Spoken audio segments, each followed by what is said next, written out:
კოსმონავტი და ასტრონავტი სინამდვილეში ერთი და იგივე პროფესიის ადამიანს ეწოდება. უბრალოდ ერთი განსხვავებით. ასტრონავტს ამერიკა და დანარჩენი მსოფლიო უწოდებს, ხოლო კოსმონავტს საბჭოთა კავშირი, შესაბამისად რუსეთი. ამ ეპიზოდში რამდენიმე მათგანს წარმოგიდგენთ. ლისტვერსის მიერ გამოქვეყნებულ ათეულში ყველა დროის ყველაზე ცნობილ აღმართვთომანებელსა და ზეგავლენის მქონე ასტრონავტებს იხილავთ, რომლებმაც კაცობრიობის წინაშე აღმართული ბარიერი გადალახეს და ისტორიის სვლა შეცვალეს. ვალერი პოლიაკოვი, თუ აბაზანაში წოლა მოგწონთ, უწონობასაც შეიყვარებთ, თქვა მან კოსმოსში მოგზაურობამდე.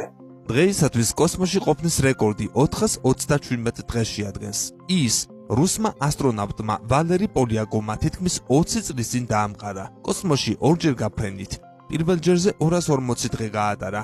330,000 კილომეტრი დედამიწის გარშემო, 7,075-ჯერ შემოფრენით დაფარა, სანამ 1995 წლის 22 მარტს დედამიწაზე წარმატებით დაეშვებოდა. ის ერთ-ერთ ასტრონავტად რჩება, რომლისთვისაც კოსმოსი მეორე სახლად იქცა. თუ რუს ქალებს რკინიგზაში მუშაობა შეუძლიათ, კოსმოსში გაფრენას რატო ვერ შეძლებენ? ეს კი ასევე საბჭოთა კოსმონავტის ვალენტინა ტერეშკოვას ნათქვამია. კომუნისტებმა ეს პოლიტიკური ხრიკი 1963 წელს მოაწყვეს. შემდეგი 20 წელი კოსმოსში ქალის გაყვანაზე აღარავინ ფიქრობდა 1982 წლამდე.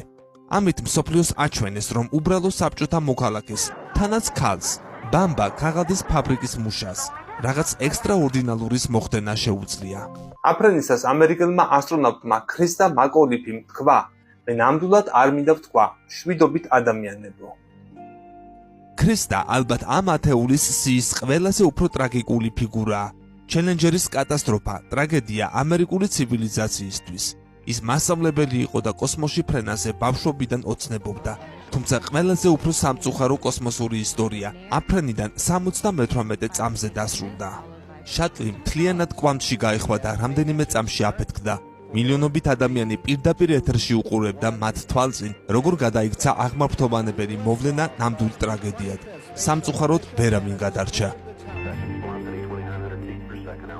2003 წლის 1 თებერვალს მეორე კოსმოსურმა შატლმა კოლუმბიამაც განიცადა კატასტროფა, რის შედეგადაც ეკიპაჟის ყველა წევრი დაიღუპა.